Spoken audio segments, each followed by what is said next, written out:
నమస్తే, నేను చెవుల కృష్ణాంజనేయులు. అయోధ్య రామాలయ ప్రారంభోత్సవం, రాముని విగ్రహ ప్రాణప్రతిష్ఠ జనవరి 22వ తేదీన అయోధ్యలో జరగబోతుంది. ఈ అయోధ్య రామాలయ ప్రారంభోత్సవానికి ఆహ్వానము ఆంధ్రప్రదేశ్లో ప్రముఖ పార్టీలందరికీ కూడా అందించారు. ముఖ్యమంత్రి వైఎస్ జగన్మోహన్ రెడ్డికి కూడా ఆహ్వానం అందింది. అదేవిధంగా ప్రతిపక్ష నేత చంద్రబాబు నాయుడికి ఆహ్వానం అందింది. జనసేన నాయకుడు, బీజేపీ మిత్రపక్షంగా ఉన్న ఎన్డీఏ కూటమిలో భాగస్వామిగా ఉన్న పవన్ కళ్యాణ్కు కూడా ఆహ్వానం అందింది. ఎవరు ఈ అయోధ్య రామాలయ ప్రారంభోత్సవానికి వెళ్ళబోతున్నారు, ఏమిటి అనేటువంటి దాని మీద ఇప్పటికైతే వైఎస్ఆర్ కాంగ్రెస్ పార్టీ అధినేత ముఖ్యమంత్రి జగన్మోహన్ రెడ్డి వెళ్తున్నారా లేదనేటువంటి దాని మీద మాత్రం ఇప్పటివరకు అధికారికంగా వైఎస్ఆర్ కాంగ్రెస్ పార్టీ కానీ రాష్ట్ర ప్రభుత్వం కానీ ప్రకటించలేదు. వెళ్తారో లేదో కూడా తెలియదు. ఎందుకోసమనంటే ఆయన రాష్ట్ర ప్రభుత్వం తరపున ముఖ్యమంత్రి, అక్కడ కేంద్ర ప్రభుత్వం చేస్తుంది ఈ కార్యక్రమము, ఉత్తరప్రదేశ్ ప్రభుత్వము కార్యక్రమం నిర్వహిస్తుంది, కేంద్ర ప్రభుత్వం భాగస్వామిగా ఉంది. ప్రధానమంత్రి రాముని ప్రాణప్రతిష్ఠ కార్యక్రమాన్ని ప్రధానమంత్రి నరేంద్ర మోడీ నిర్వహించబోతున్నారు. ప్రధానమంత్రితోనూ కేంద్ర ప్రభుత్వంతో మంచి సత్సంబంధాలే ఉన్నాయి వైఎస్ఆర్ కాంగ్రెస్ పార్టీ ప్రభుత్వానికి. కాబట్టి వెళ్ళొచ్చు అనుకుంటున్నాను నేను. మరి వెళ్తారా లేదనేటువంటిది చూడాలి. కానీ చంద్రబాబు నాయుడుకి ఆహ్వానం అందింది, చంద్రబాబు నాయుడు హాజరవుతున్నాడు అనేటువంటి దాని మీద ఇప్పటికే తెలుగుదేశం పార్టీకి సంబంధించినటువంటి శ్రేణులు ప్రకటన చేశాయి. చంద్రబాబు నాయుడు అవ్వబోతున్నారు.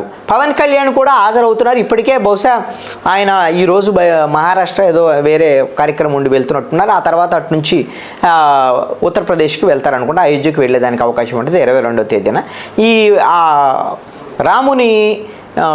రామాలయము, అదేవిధంగా రాముని విగ్రహ ప్రాణప్రతిష్ఠ కార్యక్రమంలో కూడా పవన్ కళ్యాణ్ పాల్గొనబోతున్నారు. అయితే ఇక్కడ ఆసక్తికరమైనటువంటి చర్చ ఏమిటి అనంటే, బీజేపీ నిర్వహిస్తున్నటువంటి ఈ కార్యక్రమానికి చంద్రబాబు నాయుడు వెళ్తున్నాడు, పవన్ కళ్యాణ్ వెళ్తున్నాడు. తెలుగుదేశము జనసేన పొత్తులో ఉన్నాయి, జనసేన బీజేపీ పొత్తులో ఉన్నాయి. తెలుగుదేశం బీజేపీ కూడా పొత్తులో కోసం ప్రయత్నాల్లో ఉన్నారు ఇద్దరు అనేటువంటి దాని మీద చర్చలు జరుగుతున్నాయి.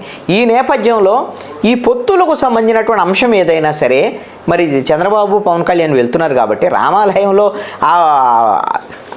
అప్పుడు జరిగేటువంటి ఈ కార్యక్రమం అప్పుడు, ప్రారంభోత్సవ కార్యక్రమం అప్పుడు రాజకీయాల గురించి చర్చిస్తారని నేను అనను. కానీ అక్కడికి వెళ్ళిన సందర్భంగా జేపీ నడ్డా, అదేవిధంగా అమిత్ షా, వీళ్ళందరూ కూడా విడిగా అక్కడ ఉండేటువంటి ఉత్తరప్రదేశ్లో అయోధ్యలో కీలకమైనటువంటి హోటల్స్లో ఉంటారు. అక్కడ ఉండే సందర్భంలో రాజకీయపరమైనటువంటి అంశాలు కొంత చర్చకు వచ్చేదానికి అవకాశం ఉండొచ్చు. దీన్ని వేదికగా ఉపయోగించుకొని ఏమైనా ఒకవేళ పవన్ కళ్యాణ్, చంద్రబాబు నాయుడు వీళ్ళు ఏమన్నా బీజేపీ నాయకులతో సంప్రదింపులు జరుపుతారా అనేటువంటిది ఒక చర్చ అయితే జరుగుతుంది. అయితే నేను అనుకునే దాని ప్రకారంగా అయితే రామాలయానికి సంబంధించినటువంటి ఈ కీలకమైనటువంటి కార్యక్రమంలో రాజకీయపరమైనటువంటి అంశాలకి బహుశా బీజేపీ కూడా అవకాశం ఇచ్చేదానికి ఉండకపోవచ్చు అని నేను అనుకుంటున్నాను. నాకు ఉన్నటువంటి సమాచారం మేరకు 25వ తేదీ తర్వాత ఈ నెలలోపుగా పవన్ కళ్యాణ్ని ఢిల్లీకి రావాల్సిందిగా బీజేపీ పెద్దలు ఆహ్వానించారు, పొత్తుకు సంబంధించినటువంటి అంశాలు మాట్లాడటానికి అని.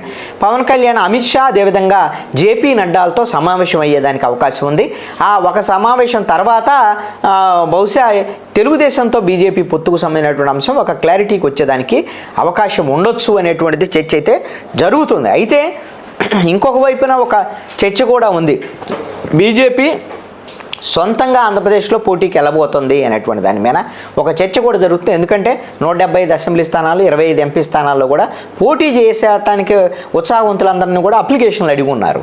కాబట్టి అసలు ఈ నెలాఖరికల్లా బీజేపీ ఒక బాంబు లాంటి వార్తను పేల్చబోతుంది ఆంధ్రప్రదేశ్ రాజకీయాల విషయంలో, పొత్తుల విషయంలో అనేటువంటి ఒక పెద్ద చర్చ బీజేపీలో అంతర్గతంగా జరుగుతుంది. మరి కాబట్టి ఈ ఒకవేళ ఒంటరిగా పోటీ చేసేటువంటి ఆలోచనలో బీజేపీ వెళ్తుందా, లేదు అంటే జనసేనను కూడా తనతో పొత్తులో ఉంది కాబట్టి తెలుగుదేశంతో వెళ్లకుండా జనసేనను కూడా వెనక్కి రప్పించేటువంటి ప్రయత్నం ఏమైనా బీజేపీ చేయబోతుందా ఏమిటి అనేటువంటిది మరి ఇప్పుడు అయోధ్య రామాలయం ప్రారంభోత్సవం తర్వాత 25వ తేదీ నుంచి 30వ తేదీలోపు ఒక క్లారిటీ వచ్చేదానికి అవకాశం ఉంది ఈ పొత్తులకు సంబంధించి.